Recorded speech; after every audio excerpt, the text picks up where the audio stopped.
You're listening to the ADHD Heroes Podcast, a podcast where we speak with the heroes of the ADHD community, namely educators, mental health professionals, and of course, those with ADHD themselves, to gain insights, tools, and most importantly, inspiration towards succeeding and thriving with ADHD. I'm your host, Rabbi Shmuel Reich, a high school Rebbe and an ADHD coach in private practice. Welcome to the show. Hi there. On this week's episode, I spoke with Andrea Zians, an ADHD coach and an assistive technologist who specializes in teaching strategies for studying to those with ADHD and other learning challenges. We discussed her professional journey, including why she chose to focus on teaching study strategies, how she defines what study strategies are, how they change at different levels, a distinction between studying and engaging with material, some practical strategies she teaches her clients, navigating learning-related technology such as learning portals for the ADHD brain, her book entitled How to Study with ADHD and Other Learning Challenges, and a lot more. This episode is a little longer than average, so friendly reminder, as always, that listening on double speed can be a very good idea. Before we dive in, I'd like to tell you about another podcast I listen to called the Chinuch Today Podcast. The host of the Chinuch Today Podcast is former ADHD Heroes podcast guest, Rabbi Yerachmiel Garfield, Menahel of Yeshiva Torah's Embas of Houston, Texas. Rabbi Garfield interviews a wide range of creative thinkers who are already implementing their valuable innovations in the world of education. So whether you are a principal looking for new ideas to implement broadly, a classroom educator looking for inspiration, or a caring parent looking for hope through what is coming down the pipeline, the Chinuch Today podcast may be for you. If you'd like an ad for your product here on the ADHD Heroes podcast, you can send us an email at adhdheroespodcast@gmail.com. Now on to the episode. Enjoy. Andrea Zians, welcome to the ADHD Heroes podcast. I'm excited for our conversation today. Thank you for having me. I'm excited to be here. Okay, great. So let's go with a little bit about yourself and your background. Okay, so I am an ADHD coach and executive functioning coach, and I am an educational consultant. I have my master's in special education, and I'm also currently working towards my PhD in developmental psychology and educational psychology. And that's both my master's and my PhD program are at University of Toronto. I live in Canada. I live outside of Toronto, in a small city called Hamilton, Ontario. And I have worked in both Jewish day schools and yeshivas in the private sector and the public sector for over 30 years. I don't like to give a number because then that kind of ages me. But and I have worked with a wide range of students with a wide range of disabilities and a wide range of ages and a lot of different positions, from teaching to writing curriculum to consulting with their teachers and faculty to actually working with students, teaching them how to learn and how to be better students, how to use accommodations. And after 30 years, I decided I wanted to start my own private practice, which is what I'm doing. I say that I support students with ADHD and other learning challenges and their families and the clinics and schools that support them. So that means I also do professional development. I work with clinics. I have a clinic here. I'm also an assistive technologist, which means I've been trained to support students with learning technology. So I worked with clinics to embed assistive technology or workshops or supporting their families. And I enjoy what I do.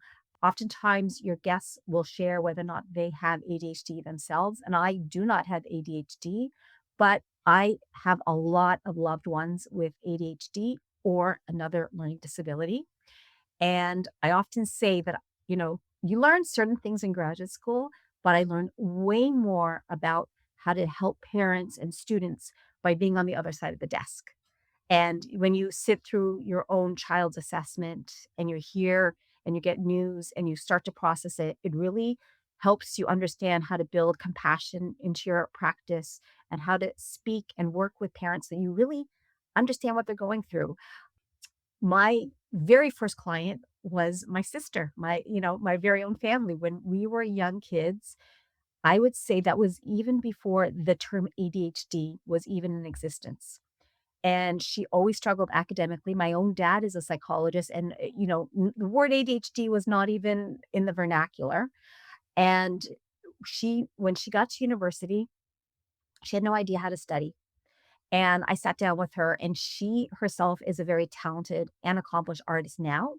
But I just sensed there are certain things that would help make this easier for her, and I taught her how to use color to organize her notes and review, and she said, "You're the first person who ever taught me how to study."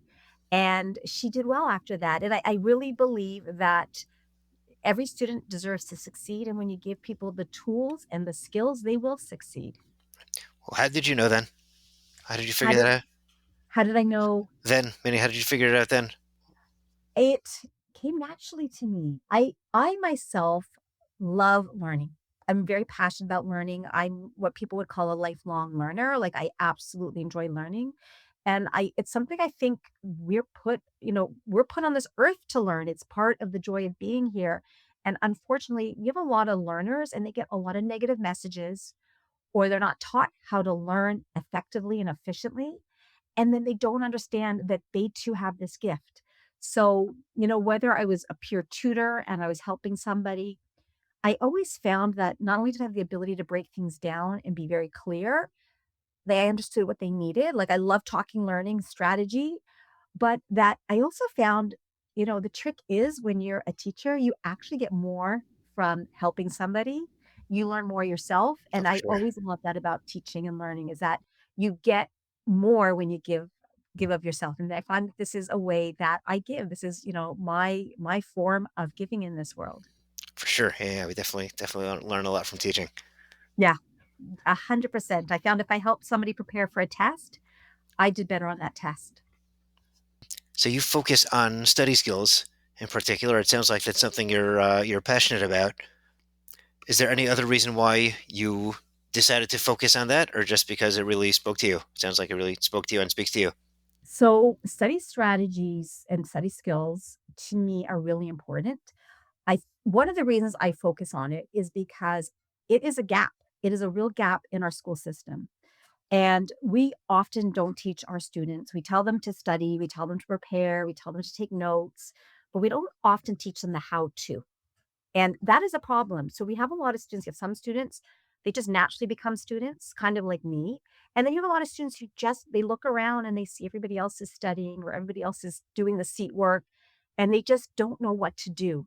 And we often, instead of really taking the time to break down what it is you need to be doing, students start to get negative messages about themselves.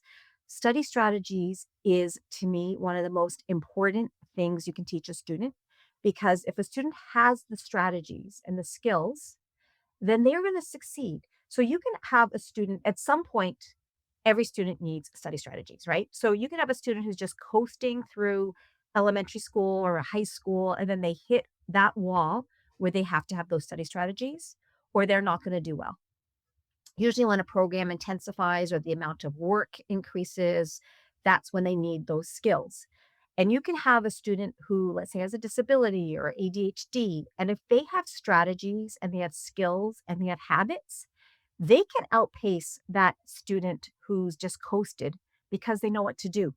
So to me, study strategies are one of the most important things you can teach a student. It is really the thing that helps them to retain information, to deal with the information that they're learning, and it is next to, the way our emotions about our learning, like our motivation, that is to me one of the most important things a student needs, and we just don't teach it. I will give you an example. My own daughter, who is in high school, she took a test in grade, I think it was grade 10, and the teacher came back, and he's a great teacher. He said, nobody did well on, and he listed a bunch of questions. It was a history test. And she told me that she came home and said, I didn't do well on these questions, but nobody else did either. And he said nobody knew how to answer these questions. I said, oh, well, did he teach you how to answer the questions for next time? And she said, no, we just moved on. And that's often, a lot of times teachers feel pressure. We've got so much content, so much curriculum to cover that we often lose track of the fact that we also have to teach students how to answer specific types of questions or how to study for certain types of exams or question material. And that's what study strategies are. Okay, so what are study skills? How do we define them? Study skills or strategies are any strategies that we apply so that we can get organized, learn, remember, memorize differently. It's kind of the how-to of being a student, and it's the kind of thing that when you get into a program like university or college or even high school, they those are the things that you want to lean on because as work becomes more complicated, we need to bring more strategies and skills to that. And I often one of the things we're going to talk about is my the book that I wrote, How to Study with ADHD and Other Learning Challenges. And I kind of compare it to outgrowing your clothing. So you might have a certain set of clothes at work in high school, but then you get to university and you need a new set of clothing. You've grown, you've outgrown your previous wardrobe. So too, the things that worked for you maybe in elementary school or the things that worked for you in high school, when that level gets higher, you just need more. And so I think I forgot to mention when I first introduced myself, I specifically work with students on academics. That's the practice of coaching that I when you think of ADHD coaching, you think of somebody who works with students on, behavior and thinking and motivation and regulation. And I specifically focus on working with high school and university students. And I teach them how to learn better. I teach them how to have these skills and these strategies. In your book, you mention a distinction between studying and engaging with learning. How can we flesh that out a little bit? And why is it so significant for students with ADHD? So if you think about it and if you say the word studying, we actually have a physical response. Like people dread studying. Like if you hear students talking, they're like, oh, I got to study. No, I got a bio test. The word studying actually evokes dread. It evokes this image of something somebody else knows how to do. So when I work with students, I tell them, forget studying. The good students are engaging. And engagement looks way different than studying. Engagement is fun. Engagement is strategic. Engagement builds pictures in your brain. Engagement enables you to retain information and recall it on a test. Studying is so passive. So I often, for the last 30 years, the book that I wrote is based on 30 years of curriculum. I tell students engage more. Studying feels it's elusive. It's something that, the person sitting next to me knows how to study. I don't know how to study. My older brother knows how to study. I don't know how to study. But everybody can engage more and everybody can engage better with their academics. And so I teach students it's all about engagement. And that's really what the book is. The book is strategies that really engage the brain and engage students in working. And for students with ADHD, that's really important because getting to the point where you are ready to study and you want to sit down and you make a plan, just reading and being passive, it doesn't do it for people. Like a brain needs something to sink its teeth into. So if you're going to have some really engaging and exciting activities, you're going to do better. And a student with ADHD is going to enjoy that way more and succeed more. All brains do. So, what does engagement look like, and how do we define it? So would you like me to share some of the strategies with That'd be you, great. like what that actually looks like? So if you think of it, I often say to students, get rid of your highlighter, right? Have you ever seen, like, I'm sure you have had your own study sessions where you sit down and you take out your notebook and you start highlighting. And at first it feels really like on target. I'm highlighting the things that I need. And then at some point you just start to look back and you've highlighted everything because there's a real passive kind of thing happening here. And it's the same thing with just rereading your notes. You take notes in class, you just review it, or sometimes students will take somebody else's notes and they'll just review those notes. And it just becomes so passive or rewriting notes. It's passive. But if you instead teach it, or even if there isn't somebody in the room, you teach that strategy. Let's say you're learning, I'm not a biochemistry person or, not sciences isn't my thing, but let's say you're learning mitosis and you could just reread your notes on it, or you could actually talk it out loud, which is a study strategy is called elaboration. And you could talk it out loud and you could pretend you're teaching, or you could actually be part of a study group where you're teaching. You could sit in a study group passively, or you could come prepared to take an active role and teach. And when you start to build and you start to be more active, or you construct a study aid or a diagram or a flow chart, or create for yourself some practice tests, you start to become much more engaged and your entire study session looks different. It's also goal focused, right? So instead of like going home and just like mindlessly reviewing notes, you're like, okay, tonight I'm going to answer all the questions in the back of my textbook. And I'm going to make sure that I have, talked through what this looks like in terms of this concept, or I'm going to find all the practice problems and I'm going to actually do them. So it's so much more engaged, and you're less likely to feel like you didn't accomplish your mission because you're doing something much more active. And I mean, let's face it, what is the purpose of studying, right? Like, I always ask students, what's the purpose of studying? And what do you think students say to me? I say, do you study to review what you know, or do you study to figure out what you don't know? They say, oh, you review what you know, you review what is in your notes. And I say, no, you already know what you know. You really want to build concepts, you wanna build study guides, you wanna build like, speak it out loud, because when you figure out what you don't know, that's more important because you can do something about the things you don't know. You can take it to your teacher, you can take it to a tutor, or you can go to a study group. So, finding out what you don't know is so much more active, and it's so much more solution focused, and you can do something with that material so you can do better and you can retain more information.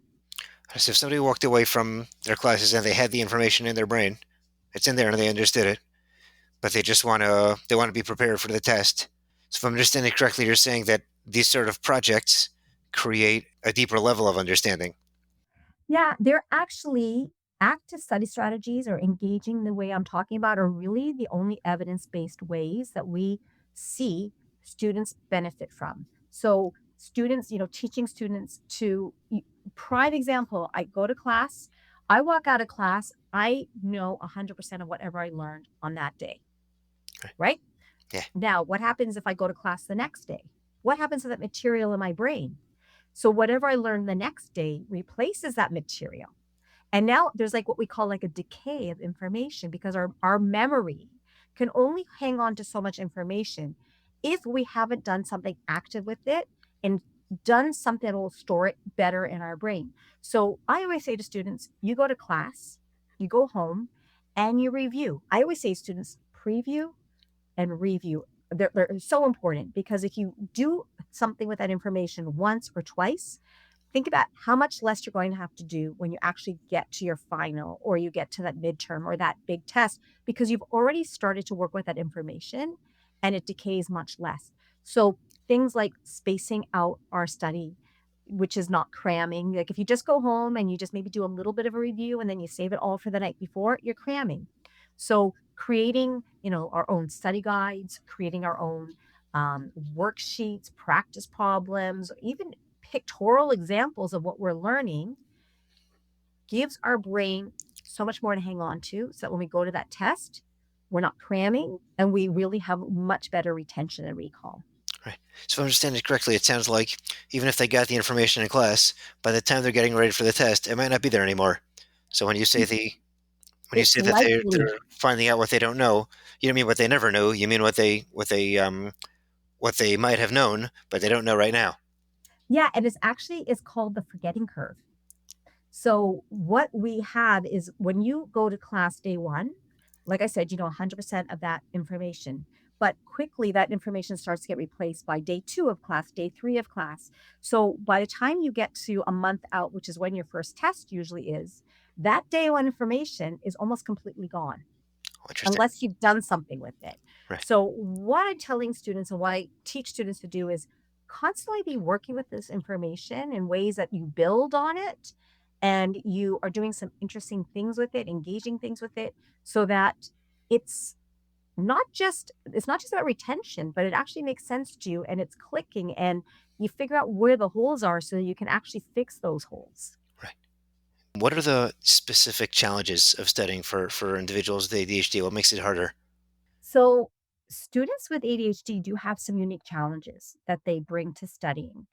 And part of it is hyperfocus, right? So you can get really absorbed. Like I know this chapter or I know this concept and I'm really comfortable with it. I can get really hyper focused on it. Or you can get really hyper focused on something you don't know and you can get stuck.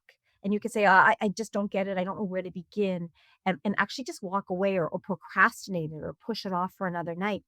So hyper focus and getting really deep into a subject, but not being able to pull back out so that you remember there's a lot of other subjects or a lot of other things you've got to cover for a test or maybe even parts of an assignment is a real big challenge that students with ADHD have. Also, just getting stuck and overwhelmed when you don't know what you're doing or you don't have a concrete plan. So when you go home and you just are looking at like a set of notes, you don't really have a concrete plan. But if you've got some strategies and you've got some tools that you can pull out, like, oh, I do much better when I use flashcards, and I'm going to take some time. I'm going to put this into a great set of flashcards, and I'm going to put them in my own words, and I'm going to try and get through, let's say, the causes of World War II tonight. Well, that's a really concrete goal. It's so much harder for you to like feel like I don't know what to do. Like I'm stuck. I don't know where to begin. So those are some of the challenges. It can be really challenging when you just struggle with perfectionism and you feel like if I don't know how to do this well, I'm not going to do it or I'm afraid to start to do it. And these are some of the challenges that students with ADHD have, especially and even with assignments. Like, I often hear about students who spend a lot of time working on the artistic or the fun part of the project and then they forget the meat and the bones of that project. So, and in studying, there's meat and bones and there's also that fun part of it. So, it's really about helping students figure out what do I need to do so I retain this information?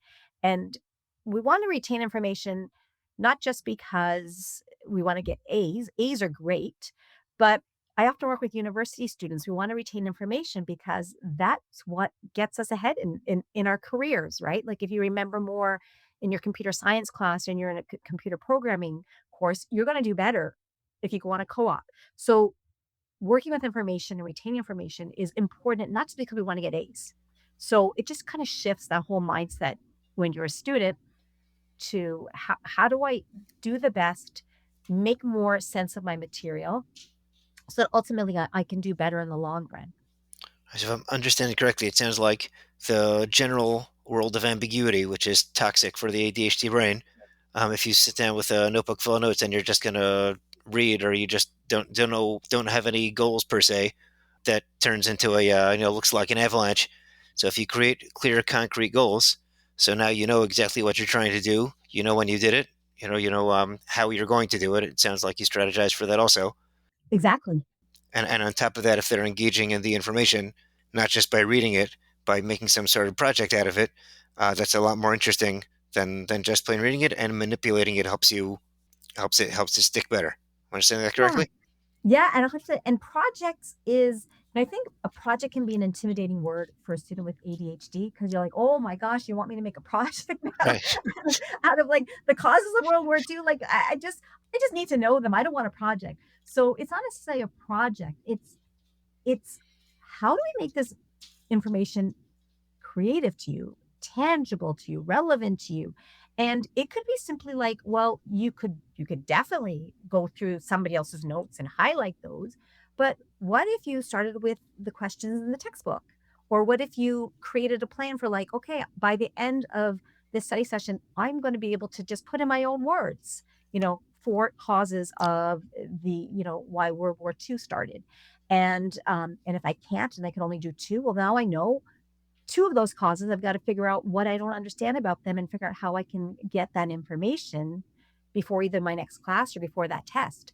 So it's much more concrete. It's so much more, it's got teeth. You can actually envision it. It's something attainable. It's much more creative. It's much more I teach students how to make that more attainable so that they do get the results because when you sit down and you've got a bunch of different strategies to work with, you find the one that works for your content. I've worked with students in universities and colleges, and let's face it, there are 1,000 different types of programs. You can have a student who's an apprentice who's learning plumbing. You can have a student who's learning computer science. You could have a student who's majoring in English literature. And the strategies that work for a student who's majoring in English literature may be different than what the student who's learning plumbing or computer science might need. But if they all are engaging with something more active and they're saying, does this strategy work? Does this strategy not work? What does it work for? Which is what I teach them to do. It's called, it's using metacognition, it's using self assessment. Then they can always figure out for this task or this kind of content, which of the strategies do I think is going to work best here? So sometimes in appointments I do that with students. I'm like, okay, here's what you got to cover. Let's chat through what this is going to look like. What strategies are you going to use to cover this information? So it's really about having, like you said, that concrete plan so it doesn't feel like it's an avalanche and not attainable.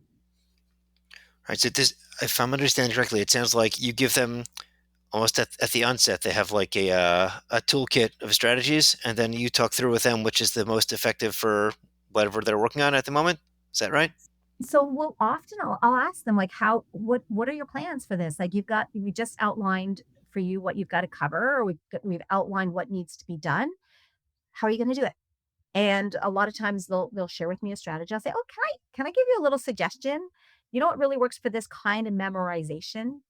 And I just teach them a strategy. And as we work together, we build on those strategies so that they can actually start to pick which one makes sense. So, you know, flashcards might not be the thing you choose for everything. Like you can't flashcard everything, right? Some of these things you're going to actually have to elaborate on and practice. There's a technique called Feynman, and I think it was Richard Feynman was a very famous physicist who was known for being so succinct. He could put very complex ideas into very simple concepts.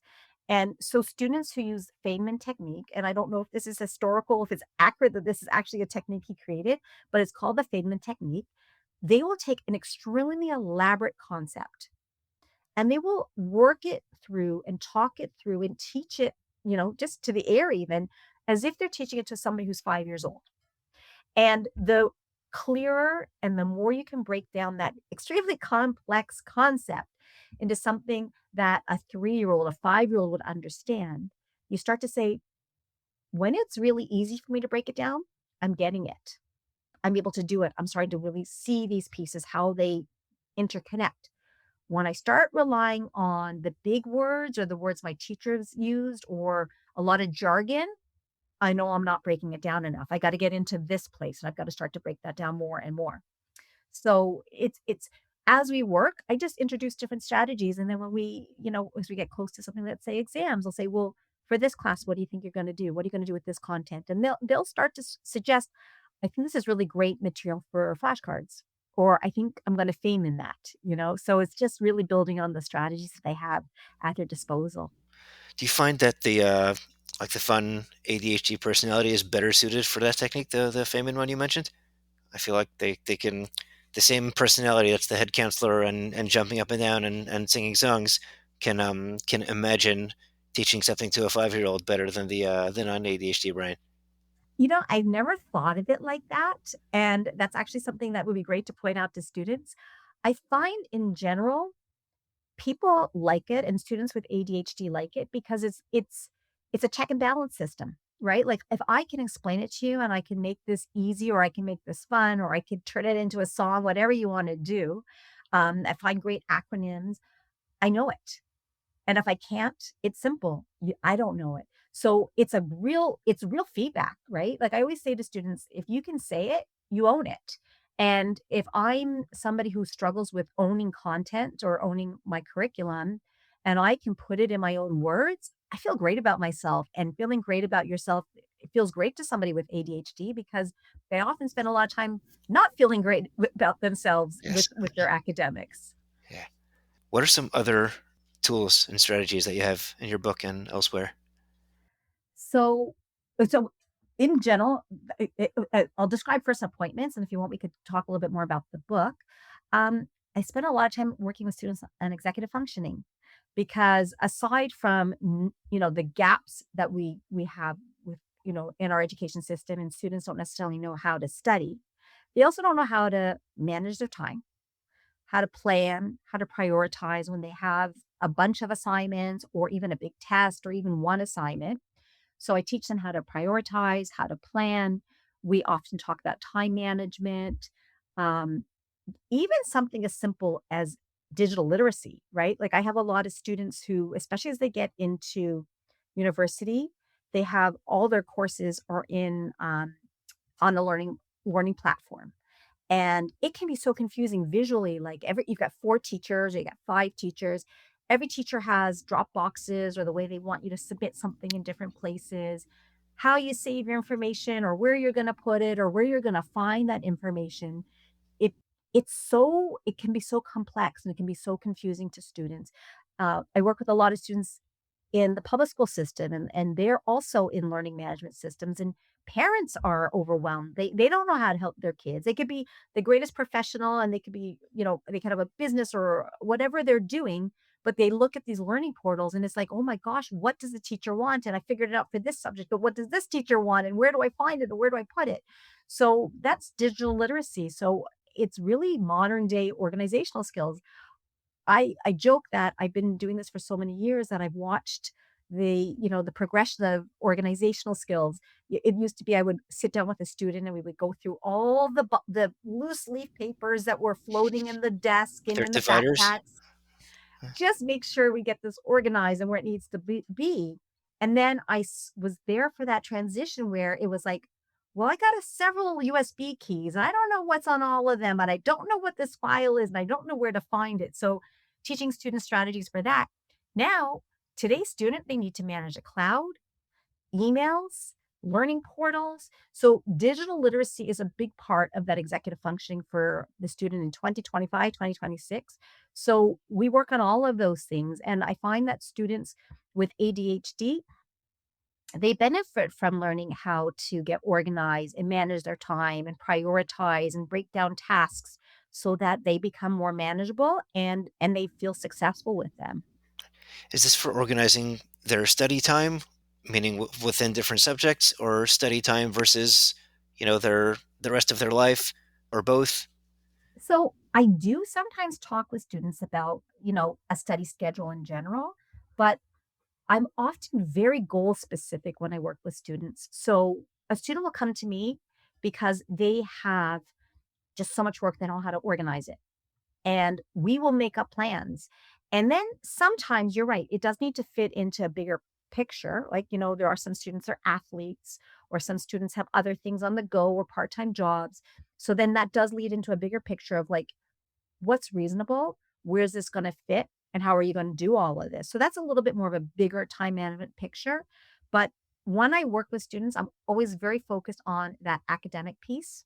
So it's managing like from that really small place of like the assignments, the week, this project, the test, and then sometimes we create a big schedule and we have to say like, is this feasible? Like, does this fit in? If you're working part-time to put yourself through university, or, you've got a babysitting job and you're in high school, or, you've got other things that you do, how do we make this work for you within your schedule? So that conversation does happen as well, but I'm always very, very, very specific to academics. And, I think you can correct me if I'm wrong, because I know you do ADHD coaching too.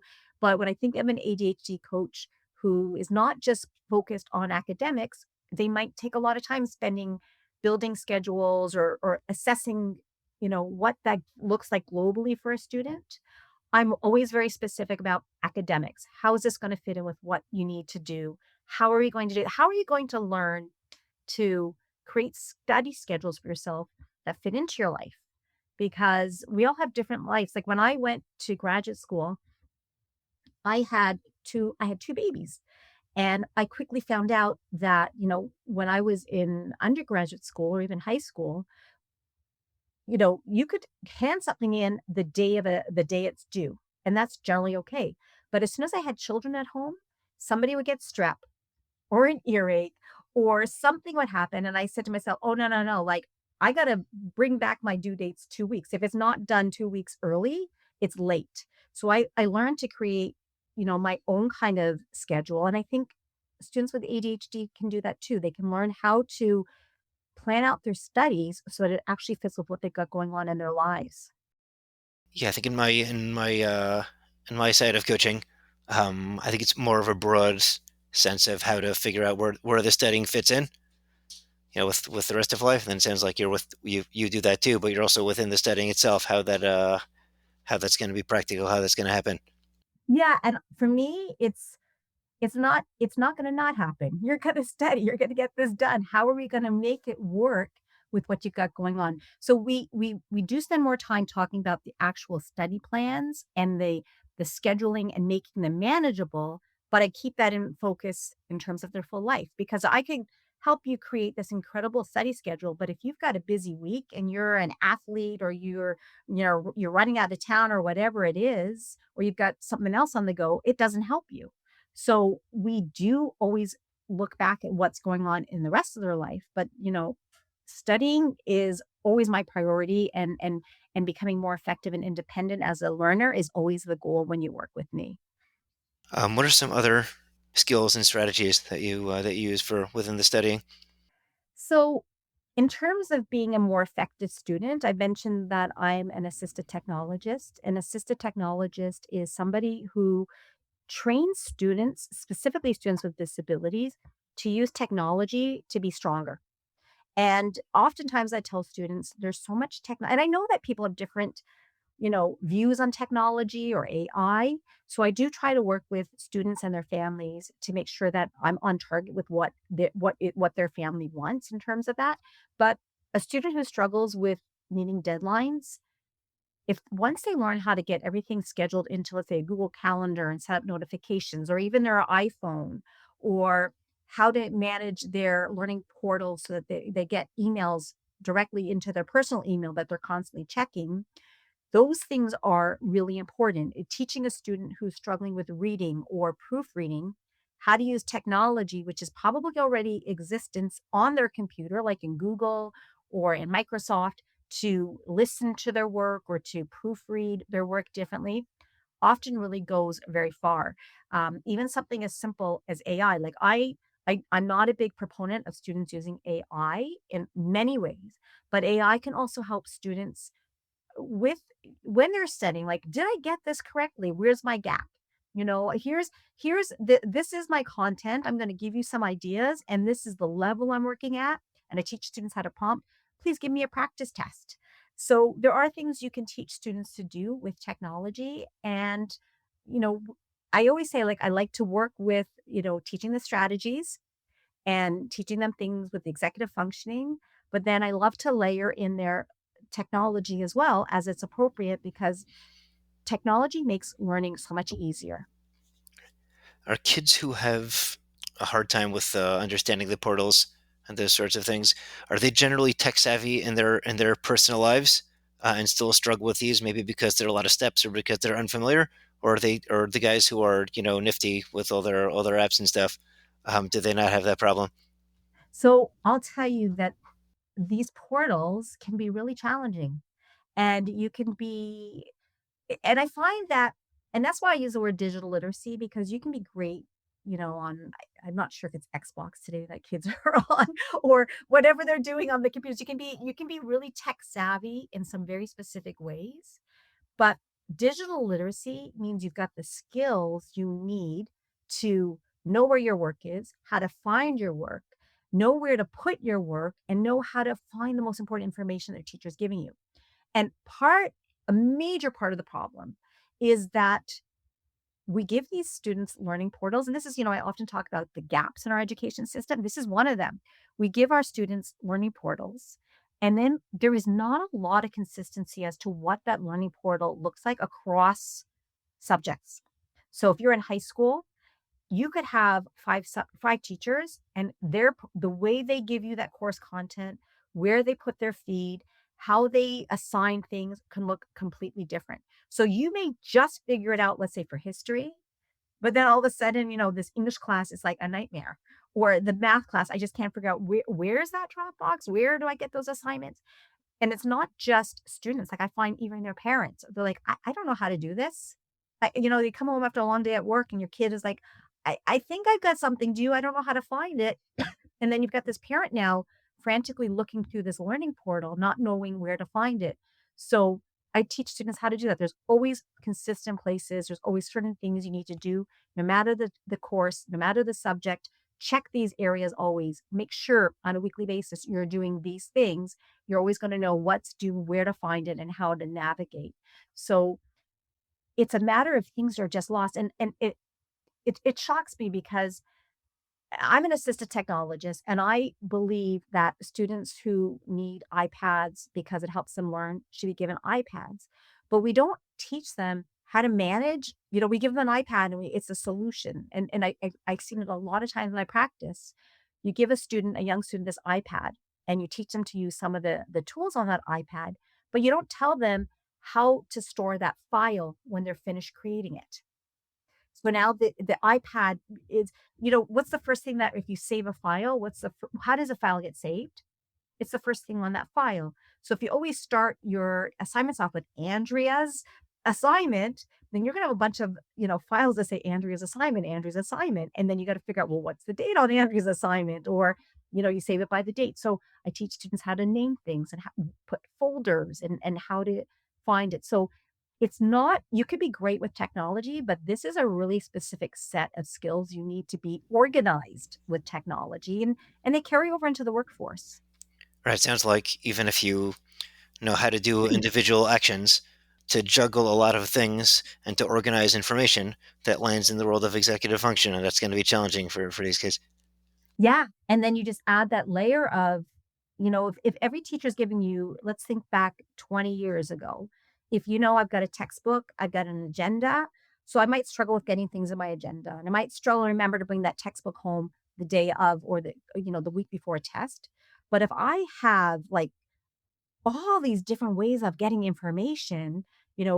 Some textbooks are online, some textbooks are bought, some textbooks. It's just it becomes so complicated to a student with ADHD, and they just don't know where to find things, and they can shut down. What are some challenges along the way? Meaning, once you teach kids strategies and they start to implement them, what are the hiccups that tend to come up? So I think first of all, I think people need to know change is not it's not a light switch. I once heard somebody say change is not a light switch. It doesn't happen quickly. But I find that the biggest challenge I have is usually before I start to work with a student. And that is sometimes it's the student's not ready to work with me. So a parent will say, like, I want you to work with my child. And the parent is gung ho, but the child doesn't have that motivation. They're not in a place where they're ready to make that change. Yeah, we know that one. Um, and then that's where it's really challenging. Or sometimes you have a student and they've heard so many negative messages and they've kind of given up hope on themselves that they're not ready to do this work. And so sometimes a student isn't ready, or they're not, motivated, in which case sometimes they've got to work with somebody like you or somebody different before they're ready to work with me. So that is really one of the biggest challenges is that readiness piece. But I find once I get a student, and even if they're mostly ready or they're a little bit on the fence, once they start to get strategies, we're not talking rocket science. There's clarity here. It's a system, it's a habit.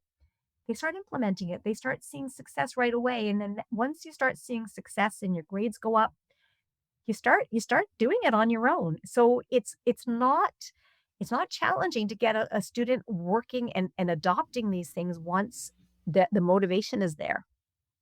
Interesting. Do you have a method for identifying who's ready and who's not? Sometimes the student themselves will just tell me, Oh, that's great.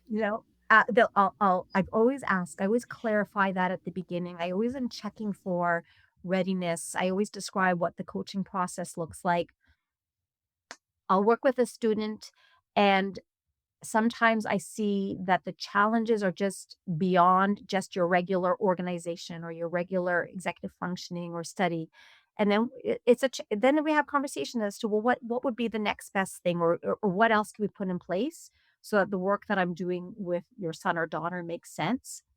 Um, but I really try at the outset to be very clear what coaching looks like, and that what you're gonna get out of it, and that you're gonna be putting in, like, whatever we do in that 1-hour session, that's the start of it. You're gonna take that home, and I'm gonna give you a clear, like, I write it up so that it's a plan and you can follow it, but, you're gonna be doing that work, so you've gotta be ready, you gotta be motivated, and it's I always tell students, kind of what happens is everybody knows who is that person in class. There's always a couple of those students that we just know, oh, so and so knows what's due. So and so knows what's got to be done. So and so knows how to do this. So Hermione. and so is going to do well on that test. Somehow, when you start getting those strategies and those habits, you become so and so. You become the person who shows your friends where to find that in the portal or reminds people that something's happening because you've previewed it, you've looked through it, you've done the work. And all of a sudden it's like this, wow, it's a shift. Like I know what I'm doing.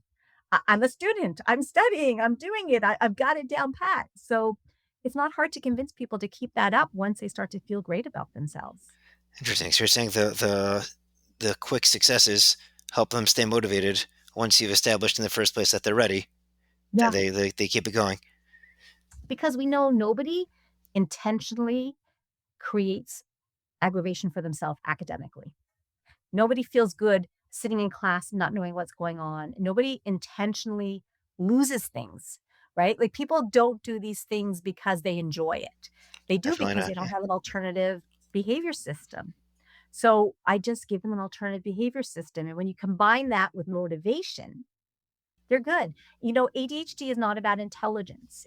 They Definitely not. have that intelligence. They just need somebody to show them how to channel it and make all of these systems work so they can show what they know. And I think that when students start to see it, they say like, wait a minute, I really am smart. That's I great. can't do okay on a test. Like I can finish this assignment on my own.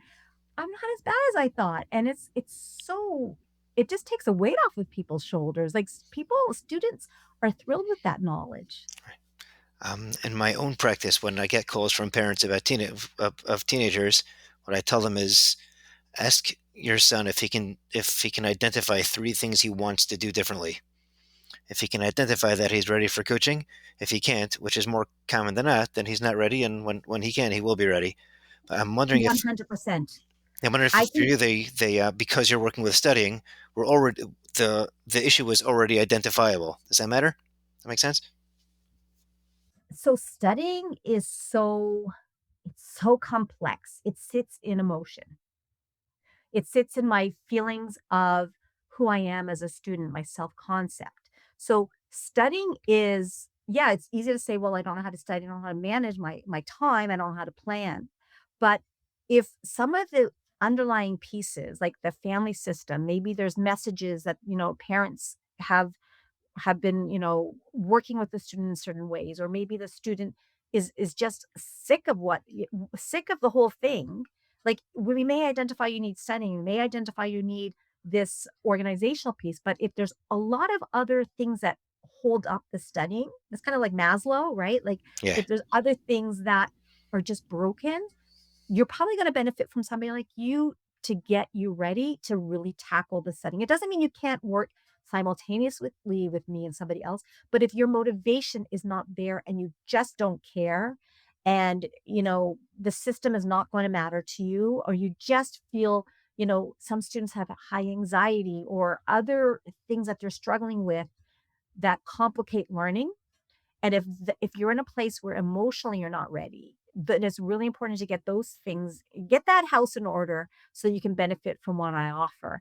And so it's really having really good conversation with students, and sometimes just working with a student who's really on the fence about whether or not they're ready, and then they try a couple of things and they start to see success is enough. But then sometimes they're not, and we have that conversation too. Interesting. So if I'm understanding correctly, it sounds like they need to be, even if they know that studying is difficult for them, they need to be in an emotional place where they can sit down and address it. And often they're not because of the frustration they've had through the academic frustrations they've had through all the years before they've called you. Is that right? It's so I can't say this from a scientific perspective, but I almost feel like there's this critical place where you've got to catch a student before they've just turned themselves off to learning. Like the negative messages and the things that they think of themselves has just kind of far out. It outweighs that mountain is bigger than that desire to do better because they just almost feel it's futile. And so I feel like there's a critical place where we can catch students where you can say, no, no, no, this, you just don't know what you're doing here. Like once you know what you're doing, you're going to be okay. And then they thrive. But if a student has just kind of written a script that they don't know how to learn, they don't care about learning, they don't want to learn, and none of it matters, then it's really hard for me to convince you that the system or the habit or the thing I'm telling you to do really matters to you. I can't make it matter to you, is really, I think, what I'm saying. I can show you how, but I can't make it matter to you. Right. So they need to be, I guess, ready and interested Yeah. to get started. Yeah. Or somewhat there. Right. Bringing it over to your book, what was the inspiration for writing your book? So I wanted to create something that was usable.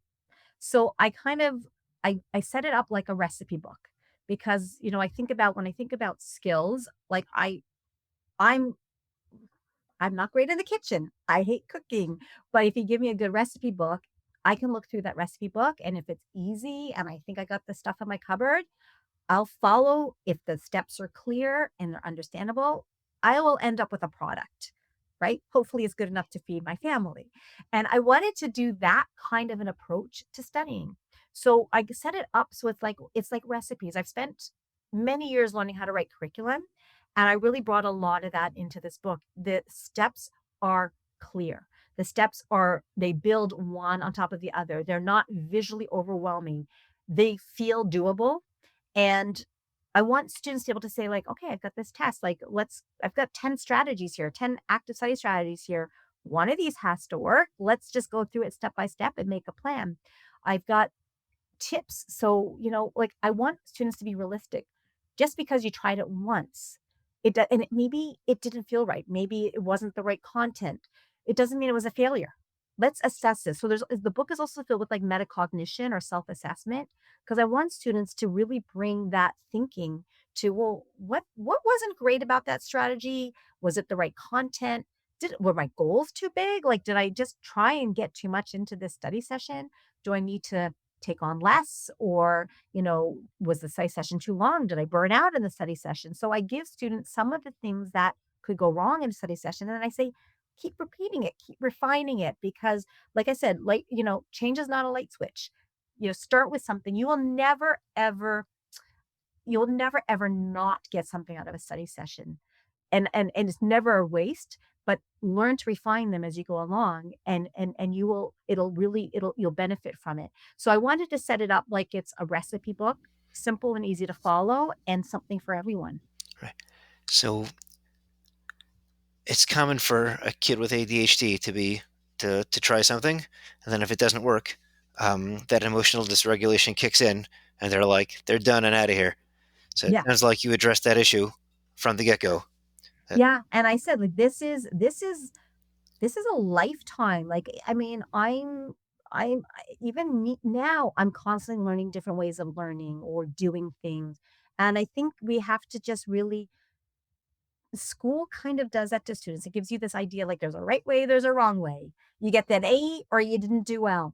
And what I'm trying to say is no, engage, enjoy learning because and grow from it. To everything you do will teach you something and you will get better. And let's face it, that kind of attitude, that kind of mindset is what you actually are going to be bringing into the workforce.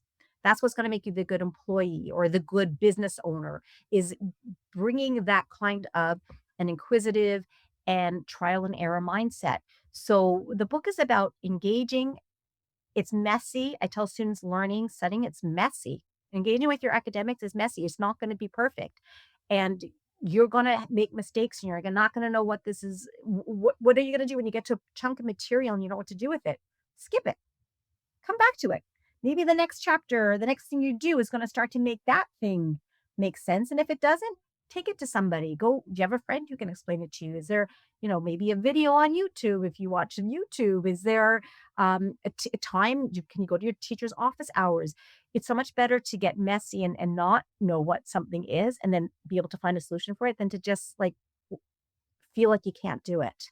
Right. So it sounds like that those instructions for how to troubleshoot. It sounds Yeah. like those help a lot, not only on the practical side but on the emotional side also. If they know that Yeah. they're there, they're not going to check out as soon as they encounter a problem. And I provide a template. So if, one of the strategies is how do you prepare for an essay test? So I walk you through it, but then at the back of the book, there's templates to prepare for an essay test. Or how do you, create a study aid? There's templates. So, point and elaborate, point, elaborate, so that students start to see like, oh, this is what it looks like. This is how you do it. What else did you do to make it user friendly for ADHD? I like the size of the pages and the colors. Yeah. And I think it's just, I think there's a mistake when people look at very clear and simple language and they think like, oh, like she just kind of put that down. It's actually tougher to put things in a very clear, succinct language that you've thought through a couple of times and you're like, is this clear? Where can somebody go wrong with this sentence? Do they really understand what I'm looking for? So the sentences are the paragraphs are very succinct and they're really built in a way that there's not ambiguity. Because I think the worst thing is when you give somebody curriculum and you're teaching them how to do something and you're like, do I do it here? Like, well, is it this? Like, what is she saying? So I really try to be clear, succinct, use accessible font, and just lay it out in a way that visually appealing so that people feel they can engage with it. And the truth of the matter is I'm very happy that the feedback I've gotten from a lot of people is, oh, this doesn't feel overwhelming. This doesn't feel like a big book I got to read. This looks like something I could do. And I'm like, yeah, we all can do it. That's We're great. meant to learn. You could do it. Awesome. That's the idea. Yeah, exactly. What's one more strategy from the book that you can share with us? So I mentioned the Feynman, I mentioned elaboration. I One of the things I think is so important for students to do is to learn, and this is one of my favorite study strategies, is to learn to think like your teacher. And I say to students, learn to mind read. And we all get to a point where we start to say, "Oh, that's a tough set of problems. That's going to be on this test. Like I know her. She's going to put those problems on that test because that's going to mess us up and that's the most challenging thing." So when you start to click in as the kind of thing your teacher's going to put on, your test or he or she will put on your test, you start to prepare differently. Interesting. You see their And style. create but your style, like, what are the themes that they have said over and over again? What are the things that they're pointing at the board? And they say, "This is so important you understand." Not only what are the things that the teacher is gonna find important, but, like, what is their style? Do they like to give you, like, tricky multiple choice questions? Oh, interesting. Do they like to have you, like, make a diagram? Do they give you a case scenario? Once you kind of know how your teacher operates, you can start to create your own tests. You can start to study with that lens. And that's really, really where you start to see great success. The worst test to ever take is your first test Yes. because you don't know what they're gonna ask or how they're gonna ask. And they can give you a review sheet and it doesn't align with what's going to actually be on that test. But once you've taken that first test and you start to know that teacher, I want you to capitalize on it and be flexible for all of your teachers. And again, it's a workplace skill because if you can anticipate what your teacher is going to ask of you and need from you and want from you, you can anticipate what an employer is going to want from you or a customer. So learning to respond to the demands of the actual task is really important. And I call it mind reading. Right. It's still really, really a communication skill. Right. Yeah, it's a communication skill, it's a prep skill. And some students actually, I challenge them. I say, like, once you start to do that, I want you to track how many of those questions are starting to appear on your tests. And you can start to see that you get more and more of those types of questions that are matching what the teacher's actually giving you. And it's like, bingo, you got the right material down because you studied the right things because you figured out what they were. And just to throw one more great study strategy in there, I always say to students in university, study from your textbook, the questions in your textbook. So I've taught university and I've taught in the college setting. Do you know where teachers get their their multiple choice questions from or their test questions from? I do not. Test banks that's provided by the publisher. And those Oh, cool. questions appear in your textbook. So why not start with those questions? If you can do those questions, the questions that are very similar that your teacher has purchased, are going to be very similar to that. So there's little tricks that you can do so that you're more in alignment with your teacher. Because let's face it, studying is being in alignment with your teacher. Right. Excellent. Before we start to wrap it up, what's something that parents have a hard time understanding? I think there's two big things that I see parents not understanding. One is that, when I talk with somebody and I do an intake, a lot of times people think their child is lazy. They're not motivated, they're lazy, I can't get them to do this, and it's often, I don't necessarily say this, but it's not that they're lazy, it's they don't know how. Yeah, They it's don't a big one. they don't know how to get that organized. They don't know how to hand in that assignment. They don't know how to manage that assignment. So instead of before we start to attribute these negative things, let's give them some habits. Let's give them some strategies. So students are not lazy. They're not unmotivated if they have ADHD or even another learning disability. They just don't know what to do. Because I really believe nobody wants to feel like that in the classroom. Like nobody, right? Like Sure. nobody Yeah. wants to sit in the classroom and feel like that. So it's not purposeful. And the other thing I find that a lot of parents do, and it's well meaning, is you start to carry that child a lot, like in terms of like sharing that responsibility for the academics. And at some point, it's okay. But if you don't learn to back off and you're really caring and you care more about that academic than the schoolwork than your child, then the child starts to abdicate that work to the parent. And the parent is doing more work and they're doing more of the reminding and they're doing more of the check-ins and they're like, did you do this? Did you do this?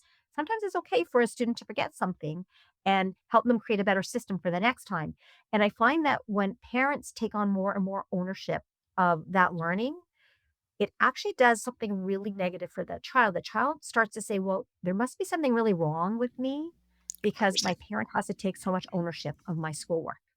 So it actually does the opposite. And then sometimes I find that learning and academics can just take on a whole kind of dramatic thing in the family.